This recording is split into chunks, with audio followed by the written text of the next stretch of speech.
Cumprimentamos a todos com a paz de nosso Senhor e Salvador Jesus Cristo. Estamos iniciando mais um EBD na TV. Eu sou o pastor Henrique, moro atualmente em Americana, São Paulo. Antes morava em Imperatriz, Maranhão. Se você deseja que nós estejamos aí, entre em contato conosco pelo telefone DDD ainda, Imperatriz, 99-152-0454. E o telefone da minha esposa, o telefone aqui de Americana mesmo, DDD 19 98448-2187.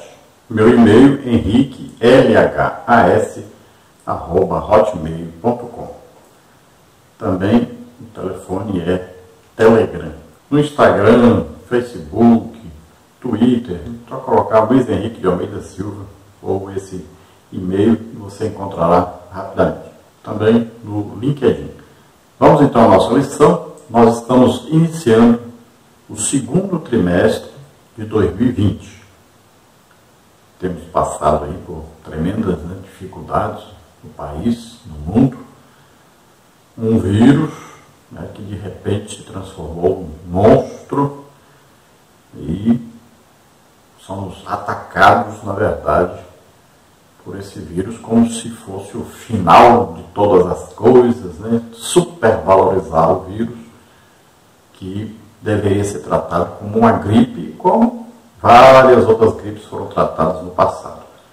Mas, infelizmente, houve aí uma supervalorização. Parece que o mundo inteiro esqueceu que existe Deus. Ao invés, por exemplo, do Brasil, de chamarem a igreja, nós temos quantos milhares de irmãos aí usados em dons de curar? Milhares no Brasil. Inclusive, nós temos o dom de curar. Mas a igreja, não sei o que aconteceu com a igreja. Deveriam, então, ter combinado, já que gostam tanto de ir lá no presidente, deveriam ter combinado com o presidente. Olha, todas as pessoas que foram detectadas com essa doença, tragam até nós vamos orar até que essa doença suma. Pronto, acabou o problema. Qual é o problema? Olha lá em Israel, chegou lá o Naamã, o general da Síria, veja só, leproso. A lepra, naquela época, era contagiosa, era terrível. E nós não vamos ver nem Paulo, nem Pedro, nem Jesus, ninguém usando máscara, ninguém ficando com medo de orar para uma pessoa que estava infectada com a doença contagiosa. Então, o que a igreja devia fazer? Igual o profeta fez. Tem profeta aqui, traga a mim. Não foi assim que aconteceu? O rei ficou desesperado, não sou Deus, como é que eu vou resolver isso? E o homem veio para ser curado. A igreja deveria ter feito isso. Vamos até o presidente e fala, traga nós. Acabou. Quantos apareceram aí? Detectou, está infectado com esse vírus? Traga nós vamos orar do vírus. Acabou o vírus. É isso que a igreja faz. Não é se acovardar, não é fechar as portas, não é ficar dentro de casa com medo. Não é isso. Que igreja é essa que representa quem? A igreja não está representando Jesus. Isso não é a igreja de Jesus Cristo. A igreja ora e Jesus cura. É isso que serve, para isso que serve a igreja. A igreja é o hospital de Jesus. Dá vergonha. Estou com vergonha da atitude de nossa liderança, que não acredita em Deus, não tem fé em Jesus Cristo. Isso é um absurdo. Veja aí nossos vídeos. Cada lugar que nós vamos tem mais de 100 pessoas curadas. Qual é o problema de acreditar que Deus cura? Qual é o problema que os nossos líderes têm em acreditar que Deus usa as pessoas? O que adianta ter na confissão de fé que acredita em cura, se na hora que eu preciso de acreditar, não acredito? Não dá para entender. Não dá para entender a atitude da igreja. Não dá para entender. Eu estou com vergonha. E assim como eu, tem milhares de crentes no Brasil que são usados por Deus em curas e que deveriam ter sido chamados e levar todos esses infectados e nós estaríamos orando e eles todos estariam curados e o Brasil não teria nada dessa praga aqui. Mas, infelizmente, Nossos líderes não acreditam em Deus. Não têm fé. E nós estamos aqui esperando a igreja tomar uma atitude. Não sei quando que vão tomar e se algum dia vão tomar. Mas deveriam ter se reunido, ido até o governo e não só pedido, é exigido que a igreja funcione normalmente e que essas pessoas infectadas vão até a igreja para serem curadas. Nesse trimestre, então, vamos estudar a epístola de Paulo aos Efésios, onde Paulo fala muito sobre o Espírito Santo, sobre o poder do Espírito Santo. Não existe nada impossível para Deus. Não existe nada que o Espírito Santo não tenha poder para desfazer. Não existe mal algum, nada que Satanás produza, nada que o mundo produza, que o Espírito Santo não tenha poder sobre todas essas coisas. O Espírito Santo está conosco, mora dentro de nós. E é o Espírito Santo que nos ensina sobre Jesus, sobre o Pai, nos revela os mistérios, que nos dá o poder para orarmos e as pessoas serem curadas, libertas. Então nós vamos ver muito Paulo falando sobre isto nessa carta aos Efésios. É uma carta bem espiritual e para entendê-la precisamos orar mais, jejuar, além de estudar a palavra de Deus. Não é só estudar a palavra. Tem muita gente se concentrando muito em estudar a palavra de Deus, mas não ora, não sobra tempo para orar. Aí fica sem entendimento real, que é o entendimento espiritual. É um problema sério sobre isso. Parece que os teólogos de hoje pensam que é por muito estudar os livros é que eles são os entendidos, sabem todas as coisas, sabem melhor do que todo mundo. Mas aí, chegou uma crise aí, cadê os teólogos? Não adianta, só letra não adianta. Então é preciso orar mais. O Brasil precisa aprender a orar. E cada um deve aprender a orar. É 1 hora, 2 horas, 3 horas de oração, todo dia. Não é só oraçãozinha de 10 minutos, 15 minutos, 20 minutos, meia hora. Não existe isso. A igreja brasileira precisa aprender a jejuar e orar. E está na hora de começar. A igreja também precisa perceber que não adianta ficar cantando aí 80% dos cultos. Isso trouxe um prejuízo enorme para a igreja. Quando reabrir, aprenda a fazer culto, pregue mais a palavra de Deus, dê mais tempo para a pregação e também ministre as pessoas em todo culto. Não é aquela oraçãozinha de fulano de tal está pedindo oração. Então, se a pessoa fulano que está doente, não sei, nada disso. Chame as pessoas na frente, ore para as pessoas, impõe as mãos sobre as pessoas, unja com óleo. Está na hora da igreja ser igreja. Então vamos estudar nesse trimestre, carta do apóstolo Paulo aos Efésios. É uma das cartas que está no grupo das cartas prisionais, ou seja, foram escritas quando Paulo estava preso. Então, nesse grupo, são 4 cartas. Agora, tem uma outra carta escrita por Paulo também, na prisão, que é a segunda carta do apóstolo Paulo a Timóteo, que está dentro das cartas pastorais. Então, na cadeia, ele escreveu 5 cartas. Outra coisa interessante, volta aquela discussão. Quem escreveu Hebreus? Então, na minha opinião, quem escreveu Hebreus foi também Paulo. Então, ao invés de dizer Paulo escreveu 13 cartas, eu digo que ele escreveu 14 cartas. Hebreus foi escrito para os hebreus, dedicado exclusivamente aos judeus, mas Paulo não poderia escrever e se identificar claramente nessa carta, porque muitos judeus não leriam essa carta, não se interessariam por essa carta, porque Paulo, para muitos judeus, era considerado alguém que era contra a lei. Eles falavam muito da liberdade que Paulo tinha em servir ao Senhor. Então, eles não considerariam a carta como legítima, não leriam, não aproveitariam uma carta tão bem redigida, tão bem feita, exclusivamente para educar os judeus, para levá-los a Cristo, para edificá-los, confortá-los, orientá-los, para que eles seguissem e fossem fiéis a Deus. Quanto à linguagem da carta, foi escrita exatamente com uma linguagem diferente, para que ninguém percebesse que foi Paulo que escreveu. E realmente teve sucesso, porque até hoje os teólogos ficam aí brigando que foi outro, não sei quem. Muitos não concordam que foi Paulo. E quase que Paulo se entregou, porque no finalzinho da carta ele ainda disse que o irmão Timóteo, que estava preso, agora foi liberto, está chegando aí, e se ele não demorar muito, eu vou com ele. Imagina, quase que ele se entrega, porque o Timóteo, ele amava tanto o Timóteo que ele não deixa de citar o Timóteo. Vamos ver então as cartas, né, escritas por Paulo, e vamos ver aí onde ele estava quando escreveu. Vamos ver aí. Gálatas, por exemplo, estava em Antioquia da Síria, entre a primeira e a segunda viagem de Paulo. 1 Tessalonicenses estava em Corinto, durante a segunda viagem de Paulo. 2 Tessalonicenses estava em Corinto, durante a segunda viagem também de Paulo.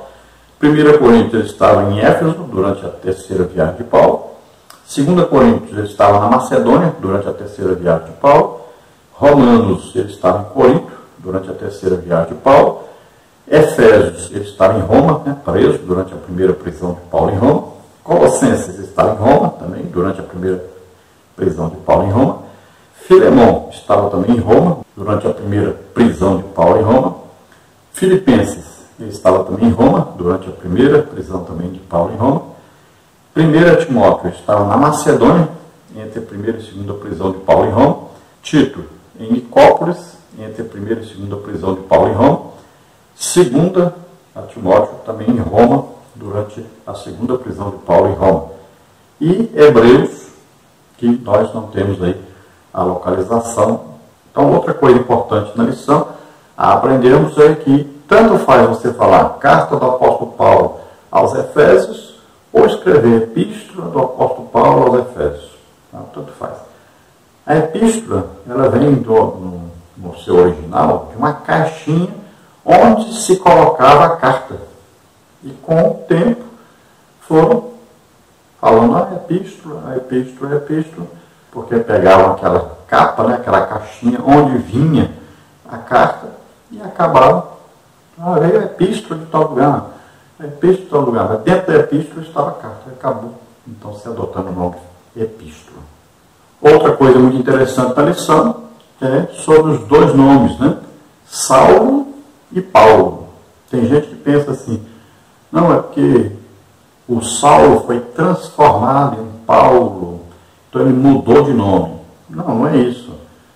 O nome Saulo é o nome judeu de Paulo.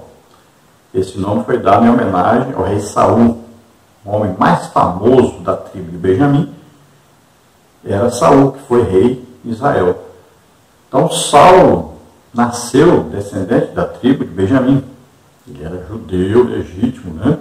De parte de pai, morava em Tarso, né? Então, Saulo de Tarso. O seu nome judeu, então, era Saulo, em homenagem ao rei Saul, que é o mesmo nome. Agora, para os romanos e os gregos, o nome de Saulo era Paulo. Então, ele era conhecido como Paulo. Ao invés de chamá-lo de Saulo, chamavam de Paulo, que é o nome latino, né? Vem do latim, né? Que os romanos falavam latim. Então, no mundo aí, gentil, o Saulo era conhecido como Paulo, só isso, tá?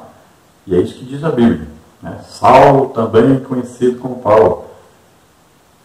Então, ele adotou esse nome. Muito provavelmente ele deixou mesmo esse tratamento como Paulo, assim que ele sentiu que a chamada dele era exclusivamente para pregar aos gentios. Ele sempre procurou pregar a seu povo, os judeus. Tanto é que ele visitava sinagogas por onde passava. Mas ele percebeu então que a sua chamada era direcionada aos gentios. E ele fala isso. Então, o que ele faz? Ele vai usar um nome gentil. Fica muito mais fácil, né? um nome de maior penetração. Então, ele vai usar o seu nome de Paulo. Em meu ministério, eu tentei fazer como Paulo, imitar Paulo. Nós abrimos 8 igrejas em apenas 2 anos e meio. E eu usei exatamente o sistema do apóstolo Paulo de pregar, né, por onde eu passava, e ali ministrava curas, libertação, pregava o evangelho, abria a igreja e passava para outro dirigir. E assim, em 2 anos e meio apenas, Deus me usou para abrir 8 igrejas. Nós estivemos em Divinópolis, Minas Gerais, onde abrimos 7 igrejas, e estivemos em Valparaíso de Goiás, onde abrimos outra igreja. Foram aí 630 almas, né, que aceitaram Jesus nesse período. E essas 8 congregações hoje já são para mais de 20 congregações. Né? Já tem congregação que foi aberta, por exemplo, na cidade de Valparaíso, que já virou campo, né? Além das 7 outras congregações, uma delas já virou campo. E todas essas igrejas que nós estamos falando já estão construídas, né? Essas 7 que eu abri em Divinópolis estão construídas, e essa outra em Valparaíso de Goiás está construída, também a sede, e outras congregações também. Então, Deus faz assim, você precisa gastar tempo com oração, jejum, estudo da Bíblia. Mas não é para exagerar no estudo a ponto de perder o tempo da oração. É preciso equilibrar esse tempo. Não pode ficar só estudando a palavra e deixar de orar. Tem que fazer uma coisa, né, equilibrada. Aí você vai ver que produz muito. Em Imperatriz do Maranhão, por exemplo, né, eu imitei o apóstolo Paulo nos colégios. Eu dava aula no colégio e todo ano nós ganhávamos ali cerca de 80 aulas ali no colégio Castelo Branco, né, na Rua Lagoas, lá pertinho da congregação Monte Tabor, onde eu aceitei Jesus como Senhor e Salvador. Também, então, imitamos Paulo nessa área de ensino em escola, como ele fez na escola de Tirano, que nós vamos estudar, né, aí na Epístola aos Efésios. E para estudarmos a Epístola aos Efésios, nós temos que estudar Atos dos Apóstolos, né? Também Colossenses, é muito importante, muita coisa que está em Colossenses, nós vamos ver aí, porque foram escritas essas 2 cartas, parece que no mesmo período, e uma parece que complementa a outra, muita coisa tem numa e tem na outra também. E Atos dos Apóstolos é importantíssimo, porque aí foi a prática, né, de tudo isso que Paulo está ensinando aí na carta aos Efésios. Nós vamos ver que existe a parte aí, teológica e existe a parte também prática aí. Vamos ver então as lições que nós vamos estudar nesse trimestre. Nós temos aí como comentarista o pastor Douglas Batista, e nós temos as seguintes lições nesse trimestre, né? Tem como título esse trimestre: Igreja eleita, redimida pelo sangue de Cristo e selada com o Espírito Santo da promessa. Então você vê aí na capa já, né, a coroa de espinhos, né, gotas de sangue, representando então exatamente esse redimir, ou seja, somos comprados pelo sangue de Jesus.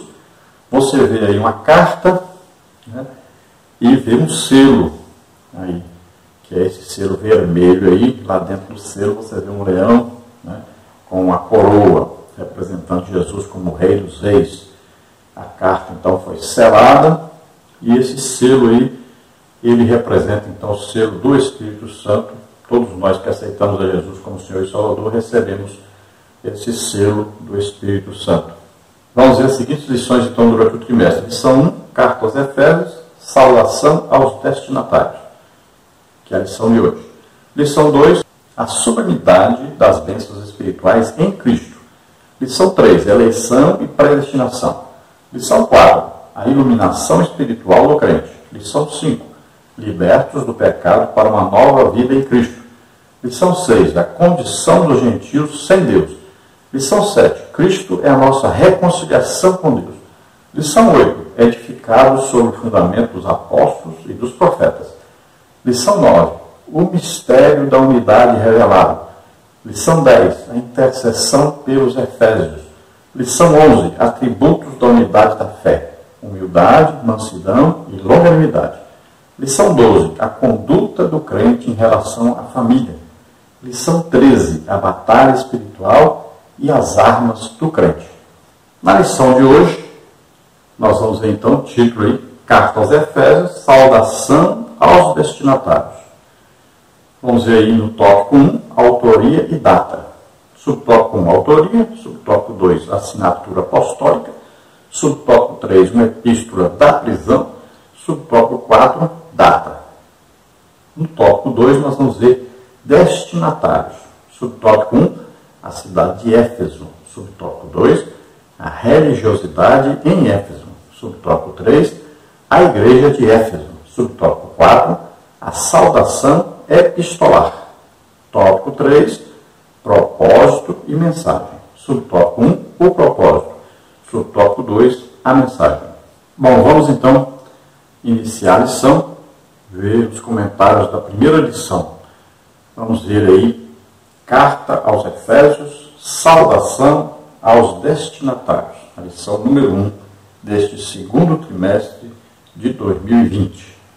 E nós vamos ver aí, no texto áureo, a vós graça e paz da parte de Deus, nosso Pai, e da do Senhor Jesus Cristo, que está em Efésios 1, 2. A verdade prática diz, a epístola aos Efésios revela o propósito eterno de Deus para a igreja de Cristo. Então veja que nós convencionamos cumprimentar os irmãos assim, a paz do Senhor, ou a paz do Senhor Jesus Cristo. Outras igrejas dizem apenas graça e paz. E cada um tem o seu cumprimento característico, convencionado, vamos dizer assim. Não é errado cumprimentar alguém dizendo graça e paz. Não é errado cumprimentar alguém dizendo a paz do Senhor. Nada disso é errado. Então, tanto faz falar uma coisa com outra. Graça, sempre que nós falamos a palavra graça, a gente pensa aí em que a pessoa imediatamente pensa o significado da palavra graça. Mas não é assim. Não é muito sábio você ficar aí pensando em graça, significando favor imerecido. O importante é você saber que graça é Jesus Cristo morrendo por nós na cruz, levando sobre ele nossos pecados, doenças, enfermidades, maldições. Você veja Isaías 53, veja aí Gálatas 3,13. Então você vai ver o que Jesus levou sobre ele. Você pode olhar Deuteronômio 28. Então lá está também, as maldições. Entre elas estão aí essas pestes, essas doenças, essas coisas. Então você veja que Jesus levou na cruz. Você pode ver mais claramente Isaías 53, que ele tomou sobre ele nossas doenças e enfermidades. Então, tudo isso, além dos pecados. Então nós vamos ver, graça é isso, é Jesus pegando sobre ele tudo isso, pecado, doença, enfermidade, maldição, pegando sobre ele e morrendo em nosso lugar na cruz, lá no lugar chamado Calvário, ao Monte da Caveira, em Jerusalém. Então ali, ele morreu por nós e ele foi sepultado e ao terceiro dia ele ressuscitou. Isto é graça. Ou seja, é o plano salvífico de Deus, que ele enviou o seu Filho Jesus para morrer por nós. Nós não merecemos isto, por isso usa a palavra graça, Isso que não merecemos que Jesus morra por nós. Então veja só, graça é isso, é Jesus Cristo, Filho de Deus, enviado para morrer em nosso lugar. Olha, a carta do apóstolo Paulo a Tito, ele diz, a graça de Deus se manifestou, trazendo salvação. O que trouxe salvação a nós?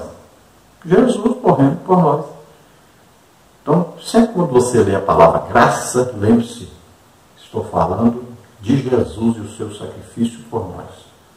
E paz, aqui a paz, não é essa paz entre homens, ausência de guerras, não. Essa paz aqui é a nossa paz com Deus. Nós estávamos o quê? Separados de Deus, éramos inimigos de Deus. Nesta carta você vai ver Paulo falando sobre isso. Então nós éramos o quê? Inimigos de Deus. E Jesus veio, né, e pegou nossas dívidas, como se fosse tudo escrito numa promissória, tudo que tivesse contra a gente, né? E ele veio e rasgou isso quando estava na cruz.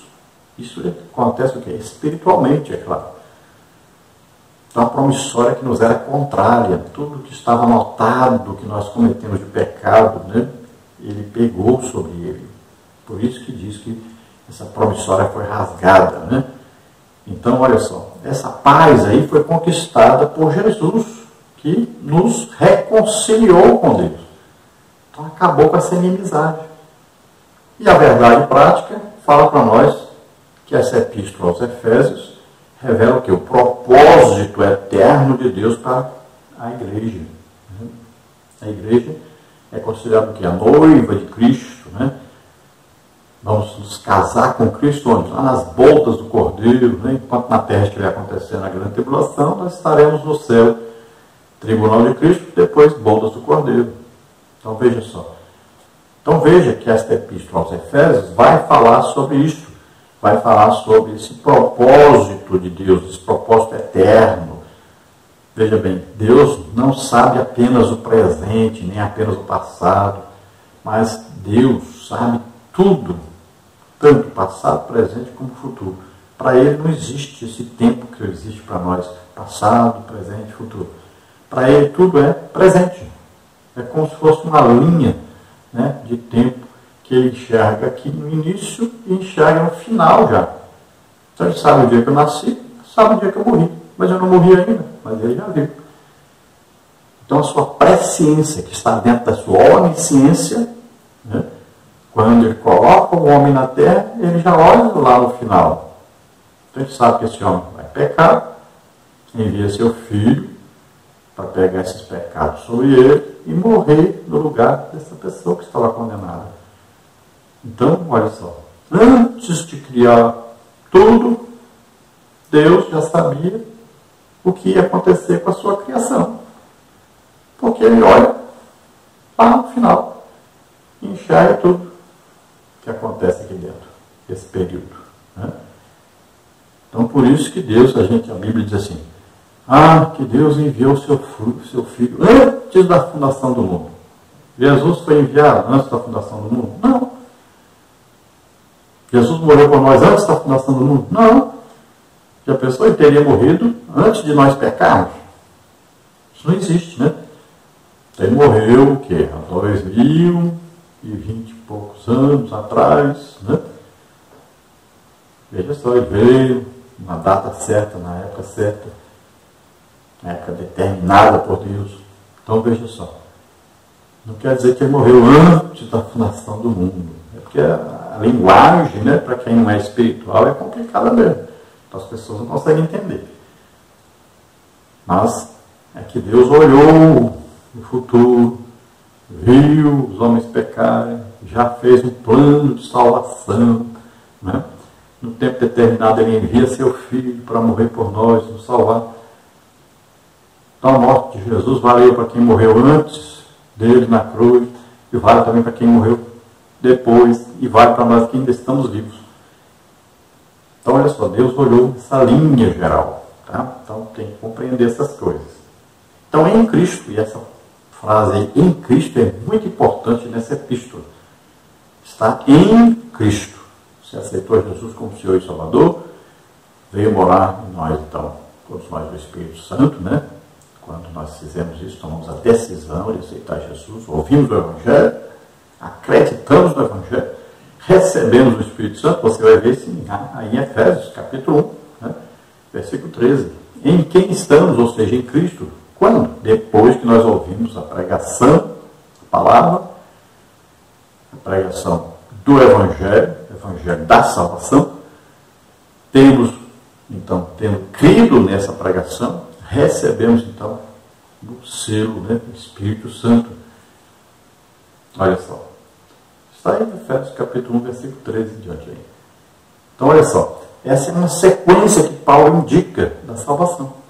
Então, nós recebemos o Espírito Santo, e quando nós recebemos o Espírito Santo, nós nos tornamos filhos de Deus. Porque o filho tem que se parecer com o pai. Então, o que tem em nós que parece com Deus é o Espírito Santo. A identificação nossa como filhos. Não existe filho de Deus que não tenha o Espírito Santo. No dia do arrebatamento, quem é que sobe? Quem tem o Espírito Santo. Como é que Deus sabe quem é filho dele e quem não é? Só olhar dentro. Tem o Espírito Santo, é filho. Não tem o Espírito Santo, não é filho. É simples, né? O reino espiritual é bem diferente do reino material. Nós olhamos para as pessoas, não podemos identificar quem é crente, quem não é. Não se identifica crente por causa da roupa, porque carrega uma Bíblia. Não, é dentro. Então, se lá dentro não tem o Espírito Santo, não é crente, não é salvo. E é assim que Deus olha. E é assim também que Satanás olha. Ele é Espírito, ele sabe quem tem o Espírito Santo e quem não tem. E nessa epístola, então, de Paulo aos Efésios, você vai aprender muita coisa dentro da área espiritual. É uma carta muito espiritual, fala muito da pessoa, do Espírito Santo, dessa união com o Espírito Santo, e desse aprendizado da palavra de Deus, sendo que é uma revelação do Espírito Santo, não intelecto humano. Ele fala muito dessa revelação espiritual. Quanto mais você conhece o Espírito Santo, mais você conhece Jesus, mais você conhece o Pai. É assim que funciona. Tem muita gente pensando que vai ter um conhecimento de Deus, né? Aí que vai conhecer perfeitamente Deus, Jesus Cristo, estudando só a palavra de Deus. Você nunca terá um conhecimento de Deus assim. Porque quem mostra, quem revela Jesus a nós é o Espírito Santo. Mas Jesus disse, ele vos ensinará todas as coisas que eu vos tenho dito. Ele vai me substituir. Ele vai consolar vocês, exortar, edificar. Mora dentro de nós, é íntimo. Você precisa conversar com o Espírito Santo. Ele mora dentro de você, se você aceitou Jesus como Senhor e Salvador. Então, ele ensina para nós sobre Jesus, sobre o Pai. Então, você vai ver Paulo falando sobre isso nesta epístola. Vamos à leitura bíblica em classe, que está aí na carta do apóstolo Paulo aos Efésios, capítulo 1, versículos 1 e 2. E vamos ver também Atos 19, 1 a 7.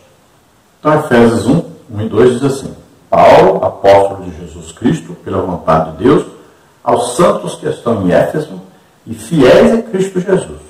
A vós graça e paz da parte de Deus, nosso Pai, e da do Senhor Jesus Cristo. Atos 19, agora de 1 a 7 diz: E sucedeu que, enquanto Apolo estava em Corinto, Paulo, tendo passado por todas as regiões superiores, chegou a Éfeso e, achando ali alguns discípulos, disse-lhes: Recebestes vós já o Espírito Santo quando crestes? E eles disseram-lhe: Nós nem ainda ouvimos que haja Espírito Santo. Perguntou-lhes então: Em que sois batizados então? E eles disseram: No batismo de João. Mas Paulo disse: Certamente João batizou com o batismo do arrependimento, dizendo ao povo que cresce no que após ele havia de vir, isto é, em Jesus Cristo. E os que ouviram foram batizados em nome do Senhor Jesus. Impondo-lhes Paulo as mãos, veio sobre eles o Espírito Santo, e falavam línguas e profetizavam. Estes eram ao todo uns 12 varões. Então nós vamos estudar durante este trimestre a carta do apóstolo Paulo aos Efésios, e vamos estudar detalhadamente aí esses vários assuntos, né, que tem na carta. É claro que nós vamos estudar toda a carta do apóstolo Paulo aos Efésios em apenas 3 meses aí, né, usando apenas aí os domingos.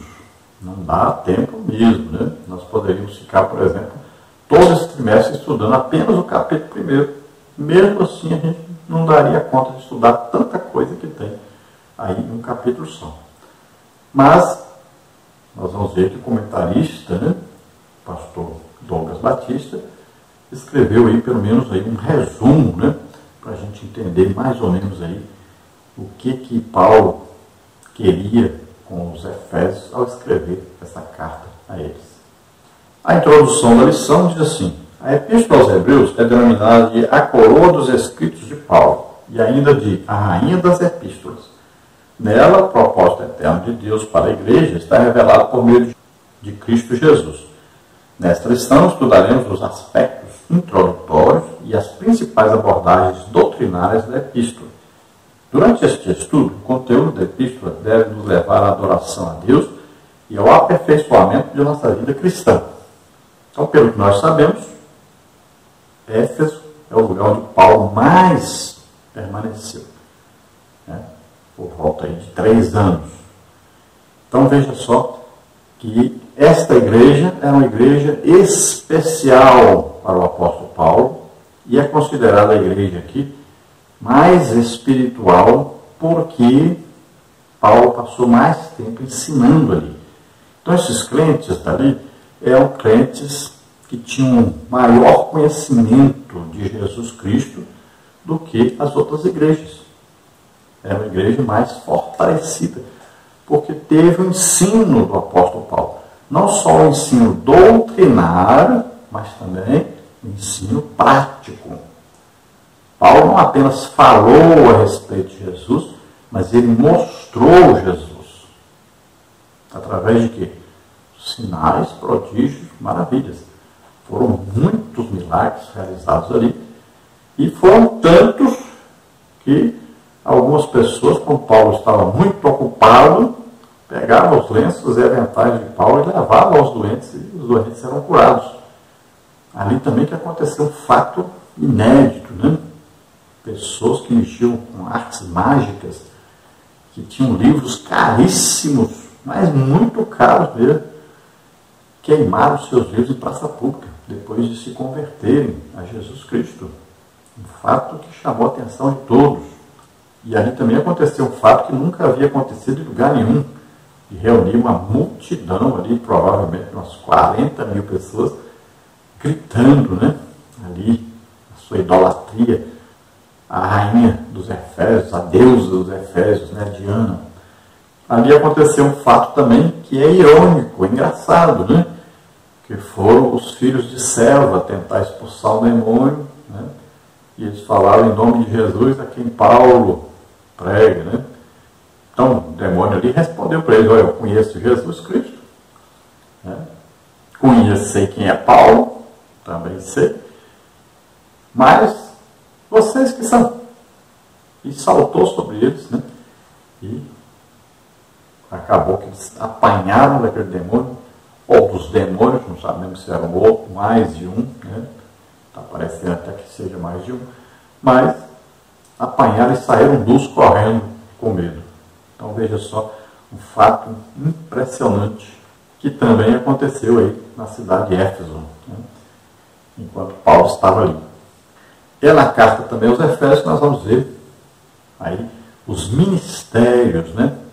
Aí vamos ver Jesus escolhendo homens e colocando na igreja. Aí apóstolo, profeta, evangelista, pastor e mestre. Assim como o corpo humano tem 5 sentidos, também a igreja, que é o corpo de Cristo, tem 5 ministérios. Jesus colocou esses ministérios na igreja, são homens dados à igreja. E veja bem que todos são masculinos. Então são importantes coisas que nós vamos ver também. Vamos ver também falando aí sobre os dons do Espírito Santo, né? Então essa carta tem muita coisa falando sobre os dons espirituais, que são capacitações para a igreja, né? Para que a igreja viva bem, viva em paz, viva sem doentes, né? Todos com saúde, também viva orientada por Deus. Então, são dons. Infelizmente, hoje, as pessoas que são usadas em dons são afastadas da igreja, né? São proibidas de exercer o seu ministério. Mas Paulo ensina completamente diferente, né? A Bíblia ensina completamente diferente. Sejamos imitadores de Jesus. Paulo, ao defender o seu apostolado, ele diz: meu apostolado foi confirmado por Deus entre vós. Com o que, Paulo? Com sinais, prodígios e maravilhas. Mas nessa lição, então, vamos ver então essa introdução, nesses 2 versículos que introduzem a lição. Vamos falar então alguma coisa sobre a carta do apóstolo Paulo aos Efésios. Lembrando que a carta tem os aspectos doutrinários e também os aspectos práticos da fé cristã. Vamos ver, por exemplo, o ensino de Paulo sobre as famílias, né, o comportamento dos pais, dos filhos. Vamos ver importante estudo aí sobre a armadura de Deus, a guerra espiritual. E com certeza, estudando essa epístola, nós vamos chegar à adoração a Deus, ao maior conhecimento íntimo de Deus. Vamos ver então, tópico 1, autoria e data. Dentro desse tópico nós vamos ver a autoria, vamos ver a assinatura apostólica, vamos ver a epístola da prisão e vamos ver a data. A autoria então, conforme o costume da época, o autor inicia a carta declarando sua identidade. Paulo, apóstolo de Jesus Cristo. Capítulo 1, versículo 1, parte A. O livro de Atos menciona que ele se chamava Saulo, nome hebraico, mas que também era conhecido como Paulo. Atos 13, 9. Em hebraico, Saulo significa solicitado, provavelmente uma homenagem a Saul, primeiro rei de Israel, que pertencia à mesma tribo do apóstolo. Você veja Atos 13, 21, Filipenses 3, 5. Já Paulo significa pequeno, era o seu nome romano, Atos 22, 25. Então, o costume da época dizia que ao escrever uma carta, a pessoa se identificava, né, no início da carta. Então, o apóstolo Paulo se identifica como apóstolo Paulo. E ele diz que ele é apóstolo não por vontade própria, mas por vontade de Deus. Quem colocou o apóstolo Paulo para ser apóstolo foi Deus. E ele diz: olha, meu apostolado foi confirmado por Deus entre vós, com sinais, prodígios e maravilhas. O apóstolo Paulo não poderia ser apóstolo como foram os apóstolos primeiros, porque os primeiros foram escolhidos aqueles que viram, acompanharam Jesus, né, desde o seu batismo nas águas até sua morte e ressurreição. O apóstolo Paulo não fazia parte desse grupo, que é o primeiro colegiado, né, chamado assim. Então alguns dizem que o apóstolo Paulo substituiu Judas. Não. Quem substituiu Judas foi Matias. Tá? Então cuidado com essas coisas que inventam por aí. O apóstolo Paulo é de um outro colegiado. Barnabé também era apóstolo, como Paulo era apóstolo. Então, depois dos primeiros apóstolos, passaram a existir os outros apóstolos. Não mais como os primeiros, não acompanharam a vida terrena de Jesus, o ministério terreno de Jesus. Então, temos aí Paulo apóstolo, Barnabé apóstolo. Né? Temos hoje apóstolos? Claro que temos. É evidente que temos. Agora, tem denominação, como a Assembleia de Deus, nossa, né, que não segue essa nomenclatura dos seus dirigentes, né, dos seus líderes. Tá? Então se convencionou usar aí, né, pastor, aí temos evangelista, presbítero, diácono. Né? Mas algumas denominações usam apóstolo, né? E não é errado, tem gente que pensa que é errado, mas é bíblico, tá? Não confunda isso, não pense que está errado, não. Está errado, não. Pode ser usado tranquilamente, apóstolo. Tem igreja que tem profeta, usa profeta. Bíblico, está certíssimo. Tem evangelista, não esse sentido de evangelista, como a gente usa na Assembleia, mas evangelista, ministério dado por Cristo, né? A pessoa prega, ganha muitas almas e Deus usa poderosamente com sinais, prodígios e maravilhas. Temos aí pastor, aí nós já conhecemos mais, né? Esse ministério pastor, Assembleia de Deus, que é um organizador, na verdade. Né? A Assembleia de Deus usa tanto o pastor como aquele apóstolo, que antes abria trabalho, né?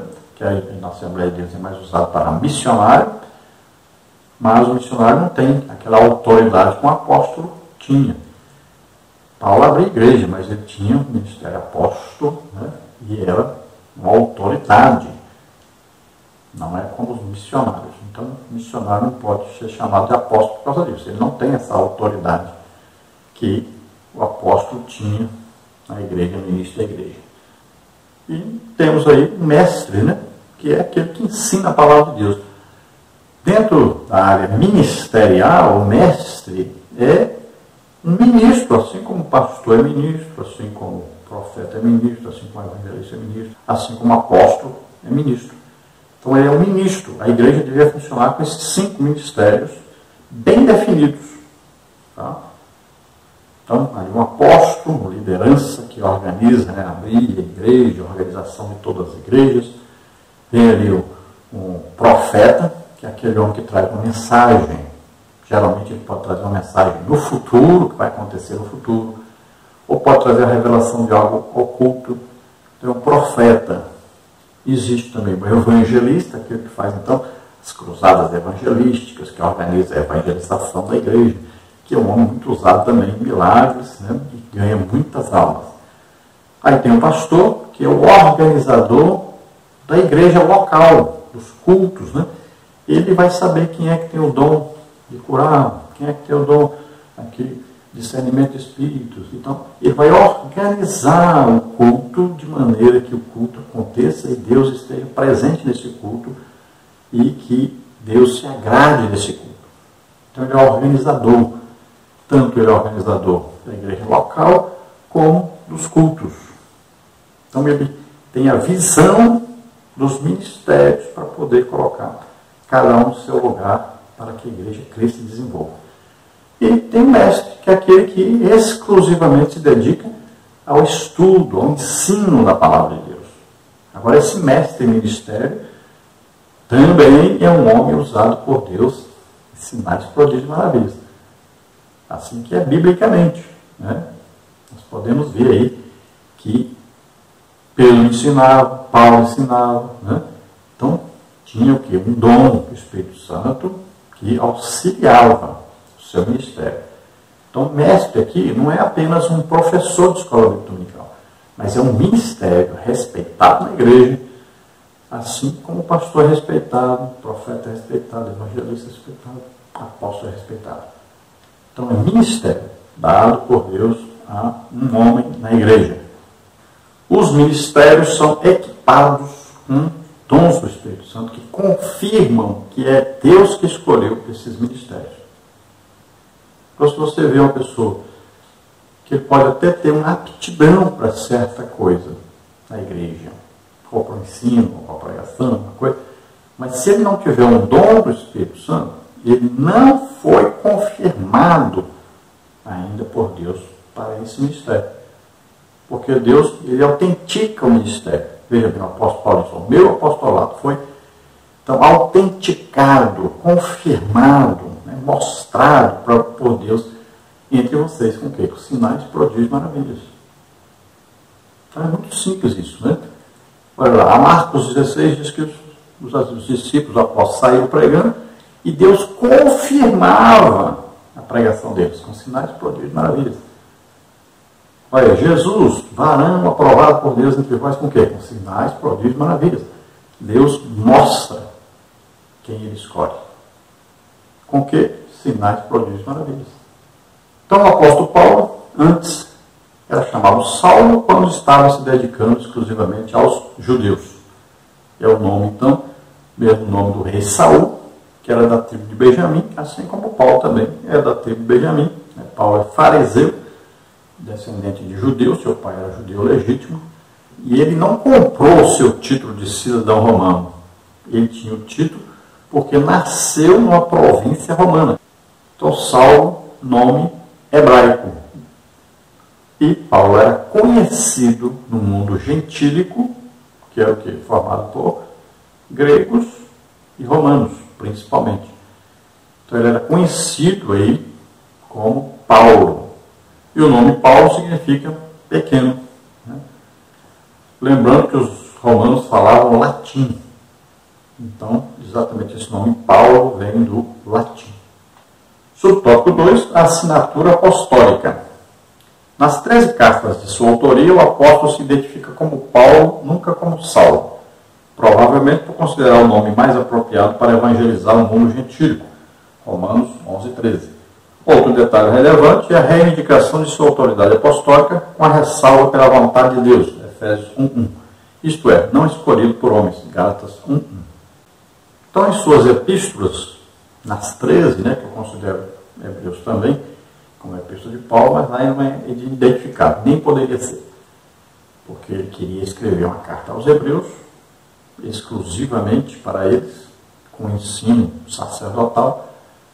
Então, uma linguagem diferente, que não mostrava o autor exatamente, porque se mostrasse, provavelmente não seria lida e estudada. Porque o apóstolo Paulo muitas vezes foi considerado como alguém que não cumpria a lei, que não guardava a lei, que ensinava os outros a não guardar a lei. Muitas vezes ele foi confundido e foi acusado disso. Então, em suas 13 outras cartas, ele se identifica como Paulo, usa o nome de Paulo, porque ele está escrevendo a uma igreja gentílica. E, como já falamos, sempre se identifica como apóstolo Paulo e diz que esse apostolado foi dado por Deus. E chega a dizer, então, que o apostolado dele foi confirmado por Deus com sinais, prodígios e maravilhas.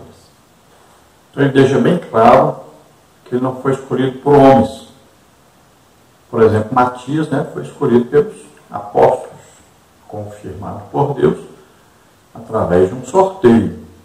Já Paulo, ele diz bem claro, não fui escolhido por homens, não foi o colegiado lá em Jerusalém que me escolheu para ser apóstolo, mas eu fui escolhido por Deus. Subtópico 3, uma epístola da prisão. A epístola foi escrita no período em que Paulo se encontrava preso em Roma.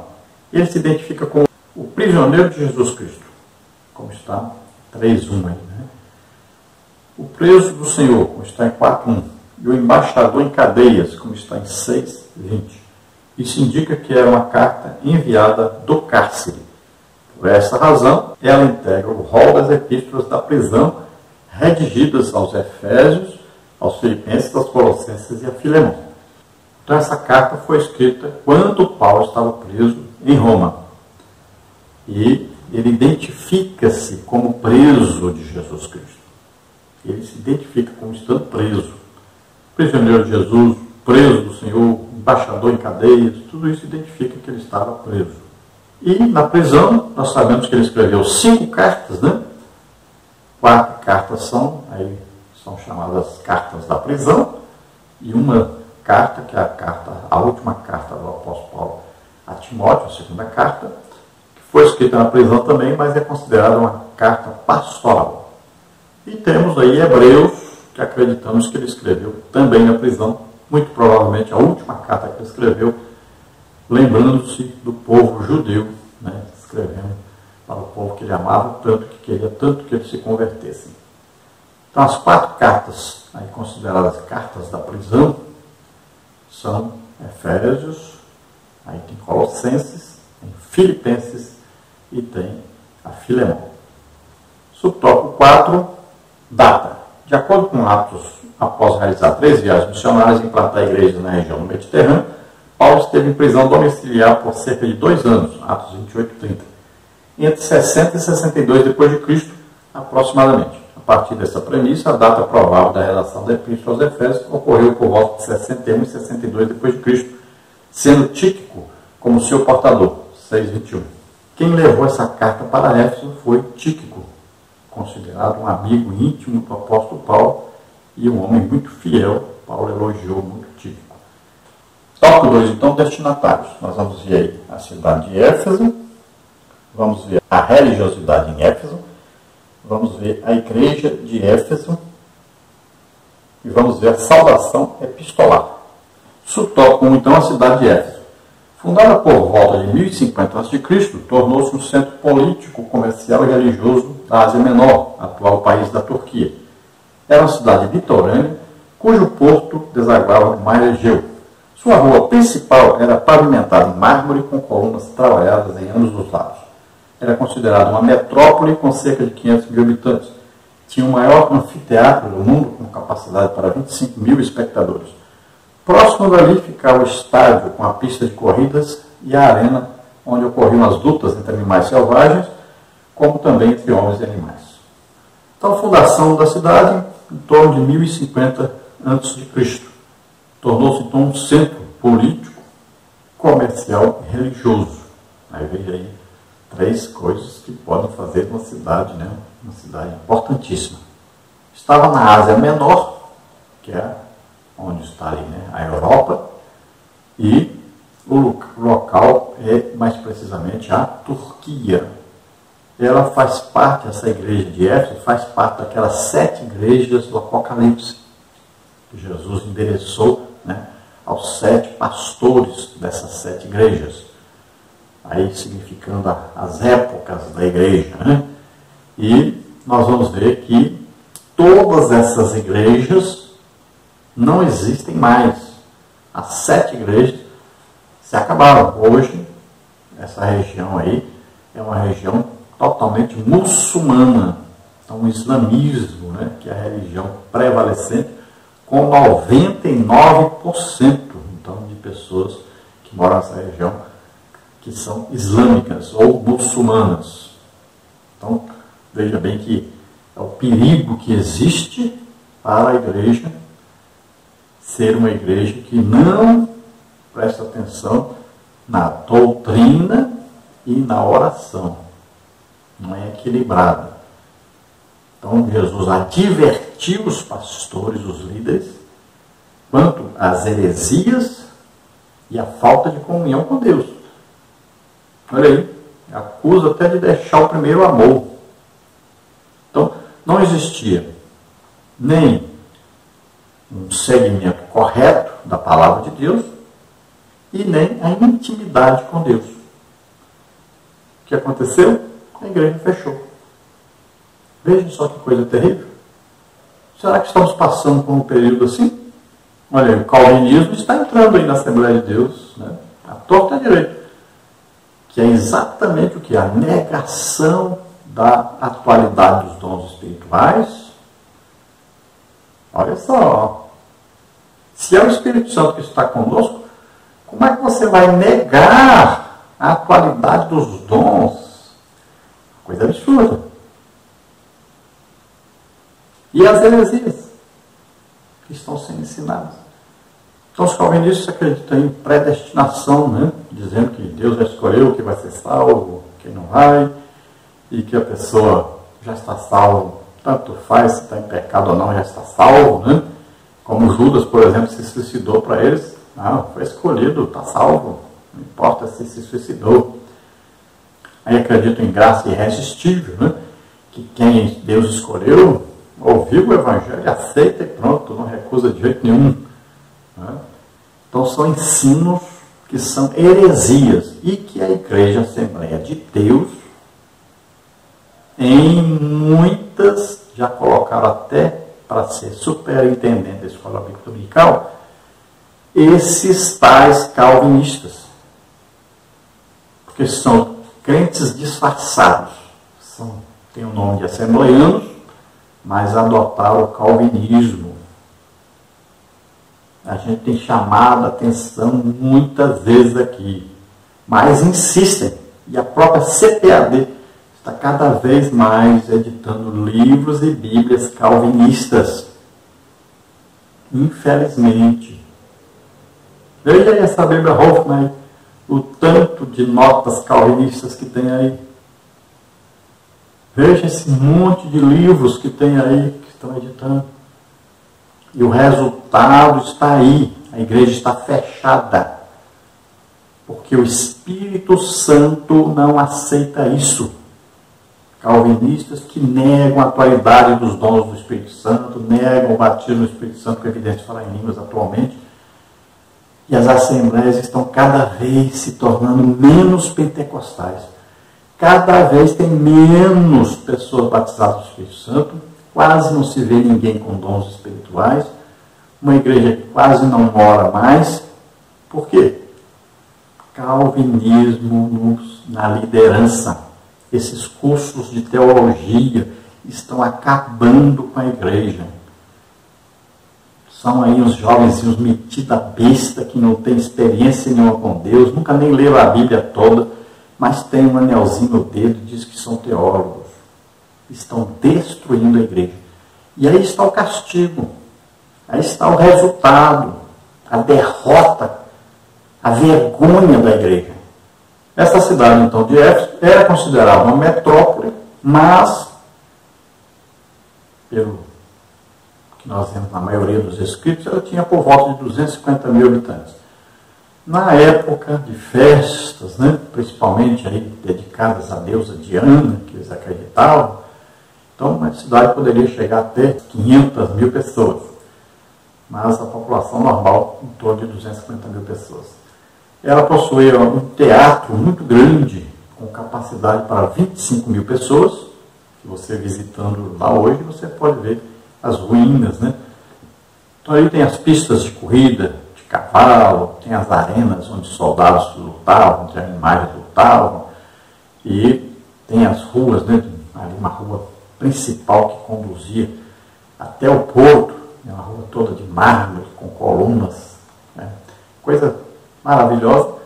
E essas construções eram aí consideradas grandes na época, muito famosas, muito visitadas, o turismo ali era muito grande, e a deusa Diana era considerada uma coisa estrondosa, como uma das 7 maravilhas do mundo antigo, a sua imagem, né, muito grande.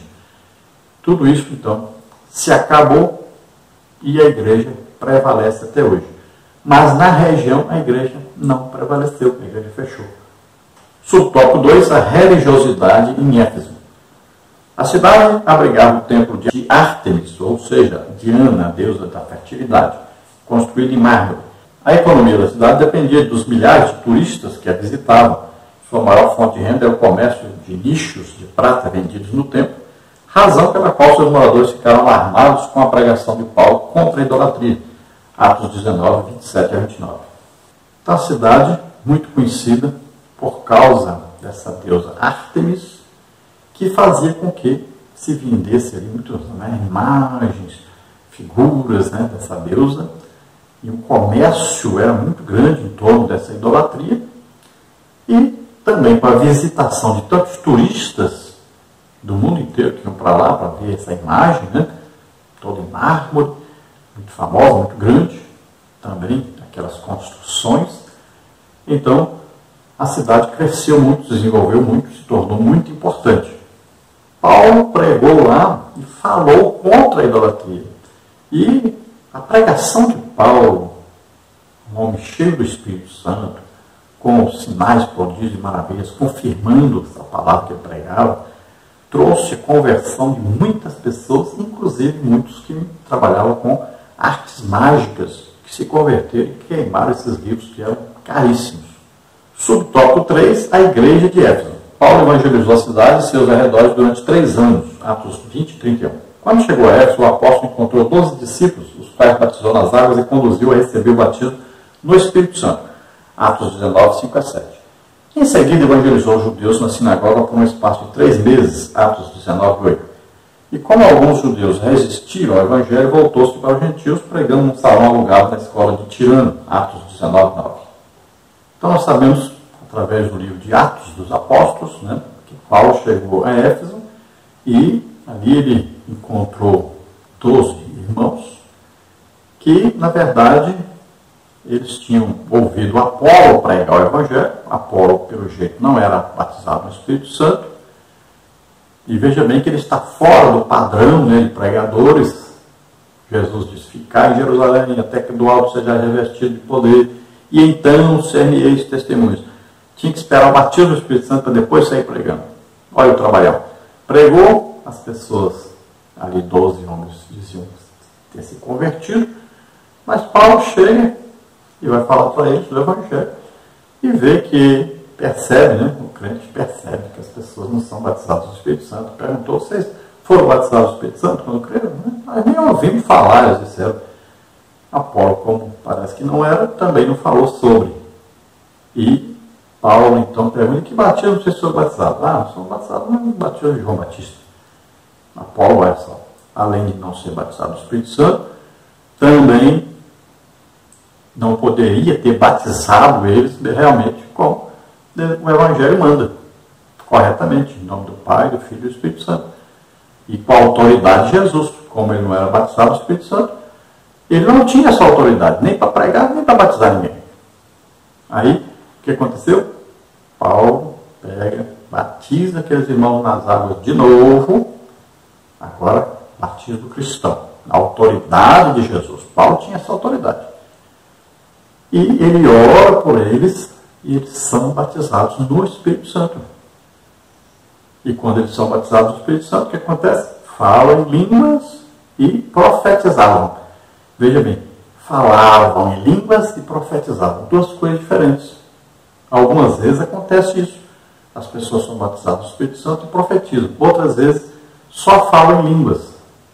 Então aqui, eles receberam já o dom da profecia. Quando fala profetizavam, diziam palavras o quê? Inspiradas pelo Espírito Santo. Essa é a profecia. Então, não só apenas foram batizados no Espírito Santo, mas receberam o dom. Assim como os apóstolos, em Atos dos Apóstolos, capítulo 2, no dia de Pentecostes. Eles não foram apenas batizados no Espírito Santo e falaram em línguas desconhecidas, né, que só Deus entende. Não. Eles foram batizados no Espírito Santo, mas eles receberam também o dom de variedade de línguas. E falaram na língua dos estrangeiros. E para eles estavam falando em línguas, mas os estrangeiros entendiam na língua deles. Então já veio o dom junto com o batismo. Acontece com alguns, não todos. Recebe o batismo e já recebe o dom. Então aqui, esses aqui receberam o batismo do Espírito Santo e já receberam o dom da profecia. Então Paulo pregou para esses 12, né? Batizou-os nas águas, em nome de Jesus, com a autoridade de Jesus, em nome do Pai, do Filho e do Espírito Santo, que é a fala do batismo cristão. Orou por eles, eles receberam o batismo do Espírito Santo. Então aí começou uma igreja. Paulo vai pregar nas sinagogas, os judeus rejeitam, e ele então vai pregar aos gentios, e ele vai com a escola de um certo tirano. Então veja só, não sabemos se ele alugou ou se tirano permitiu que usasse a escola. O certo é que ele ficou 3 anos em Éfeso, estudando, orando, jejuando, ensinando, pregando, né? E ali, aquela região e todas as cidades circunvizinhas vieram para ouvir Paulo pregar e receber, né, os milagres que aconteciam. Ficou famoso isso. Imagine, se até os lenços eventais de Paulo eram levados aos enfermos e serão curados, então era uma coisa tremenda que estava acontecendo ali, um avivamento terrível. É coisa estrondosa realmente. Muitas pessoas se converteram e igrejas então foram abertas em toda aquela região. Sendo essa igreja em Éfeso, então, uma igreja grande, desenvolvida. Se imagina aí que em Éfeso pode ter acontecido de haver ali 50 mil crentes. Então, uma igreja forte, grande, e uma igreja que foi bem educada, foi bem fundada, teve um fundamento na palavra de Deus. Veja só que essa igreja foi dirigida por Timóteo, foi dirigida pelo apóstolo João. Veja só. Então teve uma base muito forte. Aí você pergunta, e essa igreja então existe até hoje? A igreja foi aberta pelo apóstolo Paulo, teve Timóteo, teve João.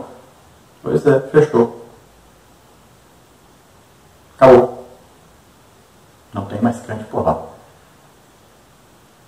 Veja só. Por quê? Deixaram a verdadeira doutrina, deixaram a comunhão com o Espírito Santo. Esse é o resultado da igreja. Fechar. Subtópico 3, a igreja de Éfeso. Em Éfeso, Deus usou Paulo poderosamente, a igreja crescia, pois até os lenços eventais do apóstolo foram usados para curar os enfermos e expulsar demônios. Atos 19, 12. Grandes líderes da igreja também passaram por Éfeso. Apolo ministrou ali e foi instruído por Priscila e Áquila. Atos 18, 24 a 28. Timóteo também foi designado para pastorear na cidade, 1 Timóteo 1,3. E segundo Irineu, 130 a 202 d.C., bispo grego do primeiro século, o apóstolo João também liderou a igreja. Então, como já dissemos, olha aí, por que esta igreja cresceu, desenvolveu, se tornou a grande igreja? Por que Paulo tem uma consideração especial por essa igreja? Porque esta igreja teve fundamento. Ela foi ensinada, educada pelo apóstolo Paulo, depois por Timóteo, depois por João. Veja só, uma igreja que conheceu verdadeiramente Jesus presente na igreja, que viu o poder do Espírito Santo em operação claramente, que teve um ensino doutrinário correto. Então, era uma igreja poderosa, uma igreja bem edificada. O apóstolo João foi o homem mais usado por Deus no dom palavra de sabedoria, que é o que? Revelações a respeito do futuro. Foi o homem mais usado nisso. Ele recebeu muita revelação sobre o futuro. Era um homem tremendamente amoroso.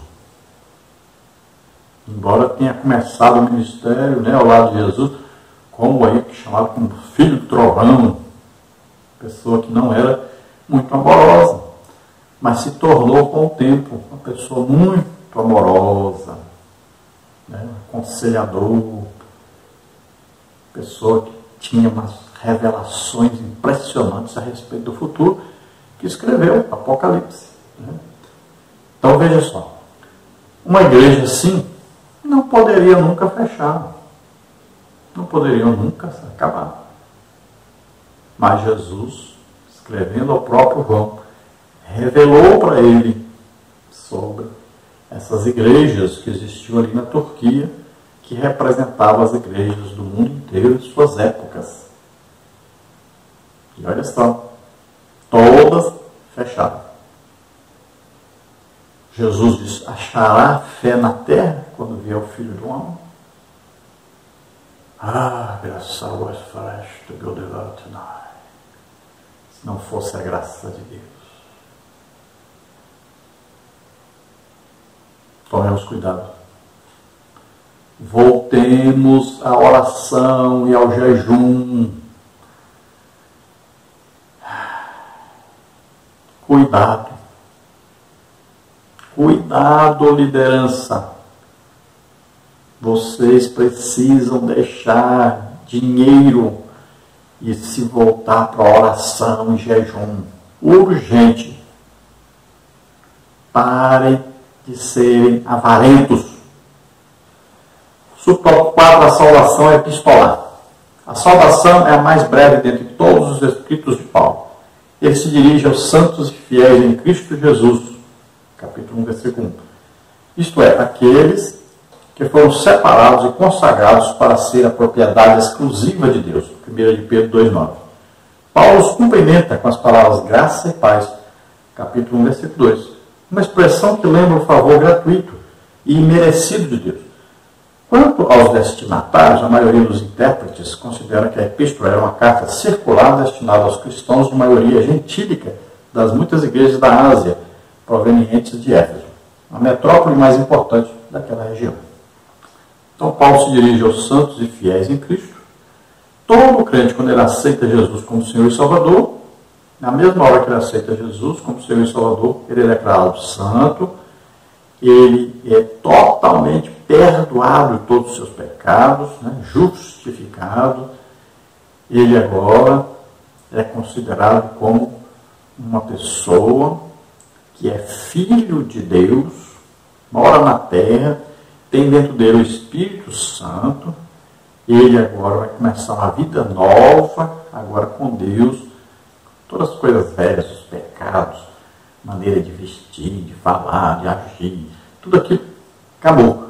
Vai começar tudo novo agora como filho de Deus.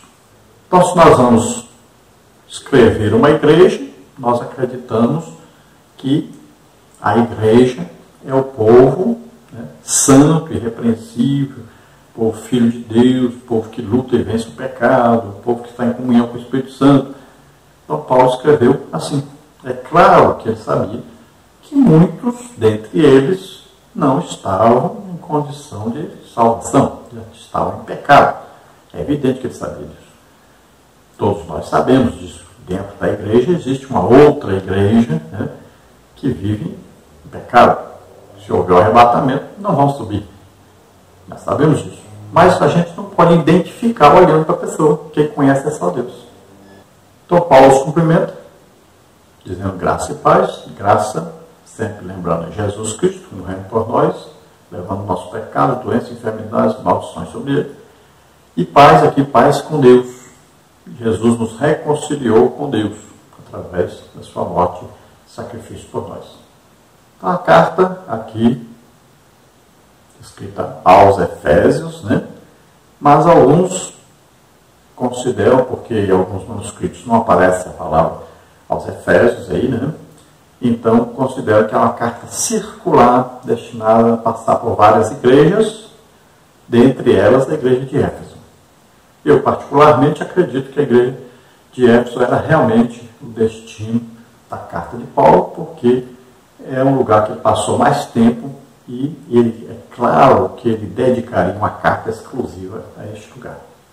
Não deixando, é claro, de orientar que essa carta fosse lida ali, mas também fosse lida nas outras igrejas. Todas as suas cartas eram lidas no endereço que ele mandava, mas também eram lidas em outros lugares. E agora, claro, está na Bíblia, nem todo aquele que compra uma Bíblia vai ler as cartas. Serve para nós hoje.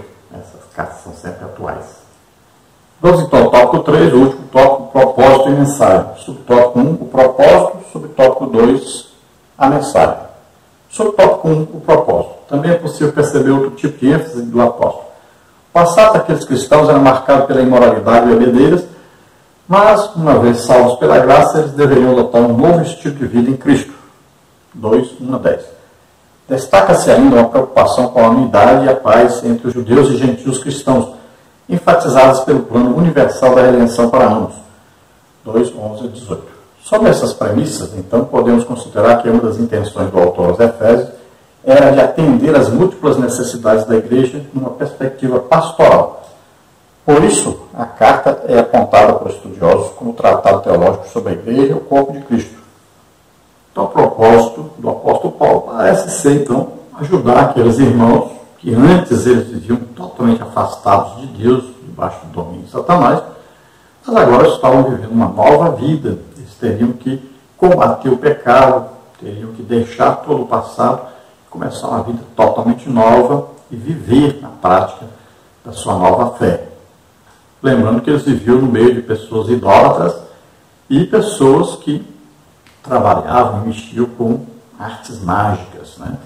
Então eles teriam que tomar todo o cuidado, e nós vamos ver que por isso mesmo existe aí um ensino sobre a batalha espiritual, e Paulo os orienta a serem fortes e vencerem o diabo e todos os seus demônios. Também Paulo se preocupa com a paz, né, entre os crentes e aqueles que não eram crentes, porque eles não poderiam viver em guerra, que acabariam sendo mortos. Então, eles pregariam o Evangelho de maneira a não provocar ali uma guerra entre os dois povos, né, os cristãos e os demais. Então, a carta tem a parte, que é uma parte pastoral, uma parte teológica, uma parte doutrinária, mas tem também a parte prática. Então, ele ensina e mostra que deve haver uma prática para aqueles que aprendem. Então, não é só a parte teórica, mas tem que ter a prática. Subtópico 2, a mensagem. A mensagem de Efésios gira em torno de duas temáticas. Jesus Cristo, a cabeça, 1, 22, 4, 15, 5, 23. A igreja, o corpo, 1, 23, 4, 12, 5 e 30. Assim podemos classificar os desdobramentos desses assuntos nos seguintes eixos temáticos. Número 1, consumação do plano eterno de Deus na pessoa de Jesus Cristo. 1, 3 a 5. 2, atuação do Espírito Santo como penhor da experiência de salvação. 1, 13 e 14. 3, a reconciliação dos povos por intermédio da cruz de Cristo. 2, 16. 4, a revelação do mistério da vontade de Deus por obra do Espírito Santo. 3, 5. Então, toda a epístola vai girar em torno desses dois assuntos, né? Jesus, o cabeça da igreja, e a igreja, o corpo de Cristo na terra. 5, um novo estilo de vida baseado na unidade, na comunhão com o Espírito, na frutificação, na adoração, na intercessão do Espírito. 4, 3, 30, 5, 9, 18, 19, 6, 18. Os novos relacionamentos conjugais e a luta contra o diabo. 5, 21 a 6, 20. Portanto, a epístola contém uma combinação de doutrina, fé e prática da vida cristã, ou seja, de tudo quanto Deus fez e de que se espera que a igreja faça.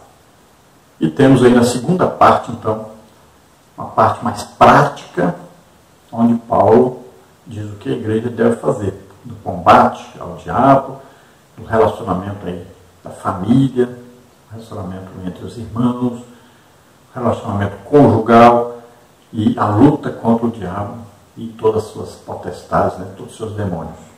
Então vemos aí doutrina, fé, prática da vida cristã, e então um resumo do que realmente a igreja deve aprender e deve fazer.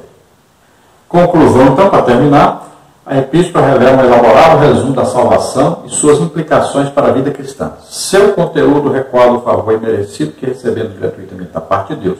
Suas exortações nos impelem a viver em santidade e alicerçados em Cristo, a cabeça da igreja, 1:22, a batalhar contra as forças das trevas.